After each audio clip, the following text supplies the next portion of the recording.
할렐루야. 오늘도 좋은 아침입니다. 하나님께서 우리의 마음을 지키십니다. 우리의 마음을 다스리십니다.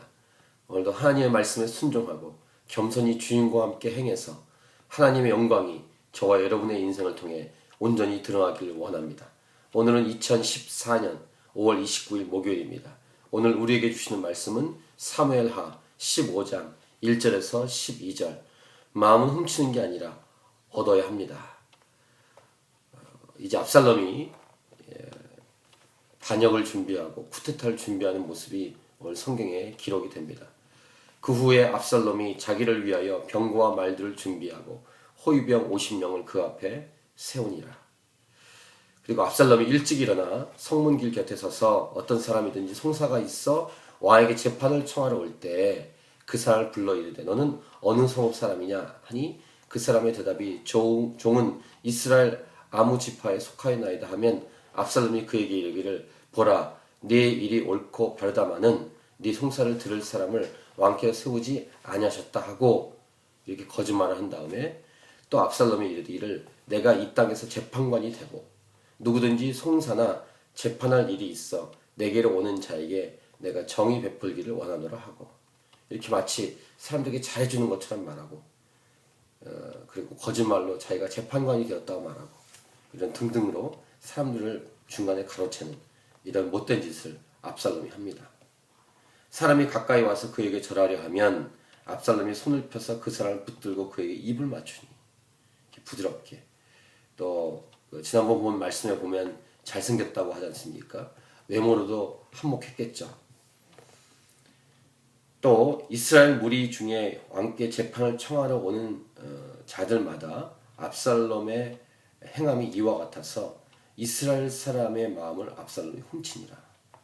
이렇게 4년 동안 압살롬은 중간에 사람을 가로채고 마음을 훔치고 사람들을 모읍니다.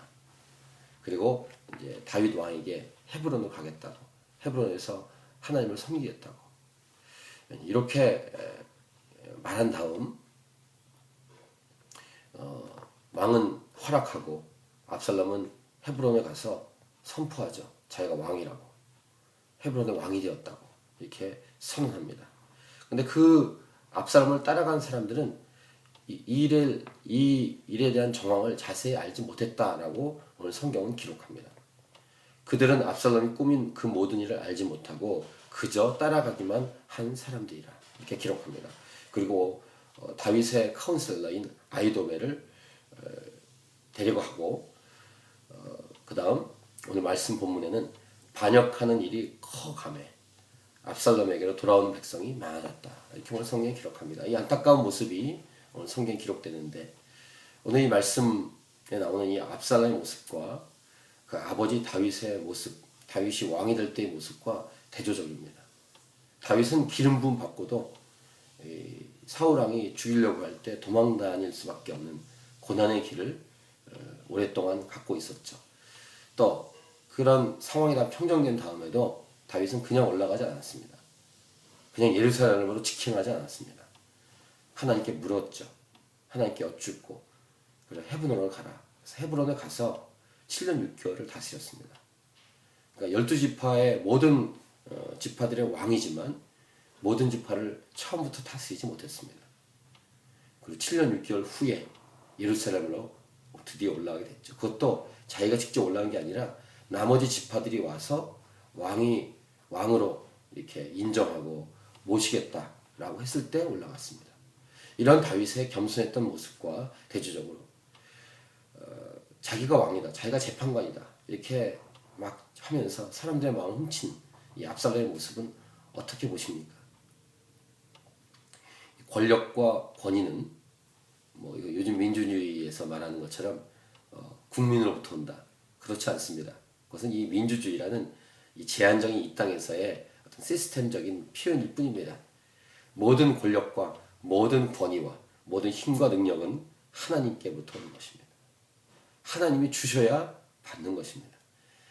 왕권과 같은 이런 어서리티는 자기가 차지하는 것이 아닙니다.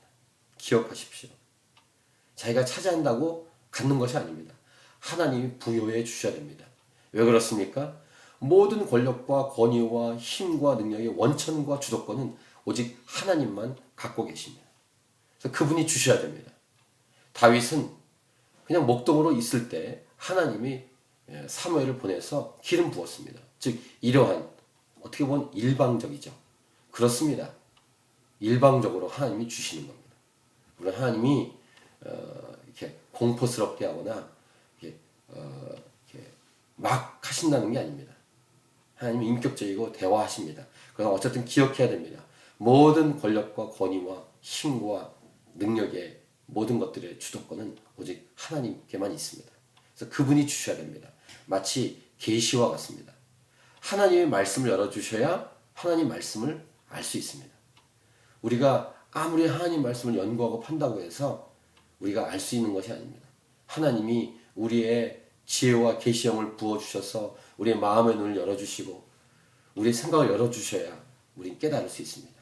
이런 주도권이 하나님께 있다는 것을 인정하고 하나님께서 주시는 것을 받고 살아가는 것, 이게 부르심이죠. 다윗은 하나님의 부르심 따라 왕이 된 것입니다. 근데 압살롬은 부르지 않았습니다. 아시는 것처럼 나중에 여러 쿠데타들이 압살롬 말고도 일어나는데 하나님은 왕권을 솔로몬에게 주십니다. 하나님이 칼자를 쥐고 계십니다. 하나님이 다 갖고 계세요. 이것을 인정해야 됩니다. 이것을 인정하고 순종해야만 하나님 앞에서 아름다운 인생을 살 수 있습니다. 여러분, 예수 믿는 여러분, 예수 믿는다는 것은 무엇입니까? 이런 것을 이미 경험한 사람들, 이것을 인정한 사람들, 또 그렇게 주의 말씀에 겸손하게 순종한다라고 고백한 사람들인 줄 믿습니다.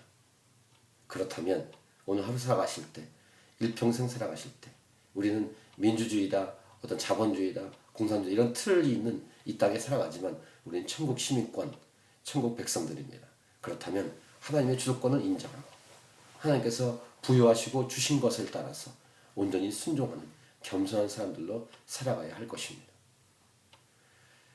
그리고 하나님께서 우리에게 어떤 어서리티를 주셨다면 거기서 충성되게 섬기는 것이 옳을 것입니다. 오늘도 그렇게 하나님 기뻐하는 인생을 살아가는 저와 여러분이 원합니다. 할렐루야!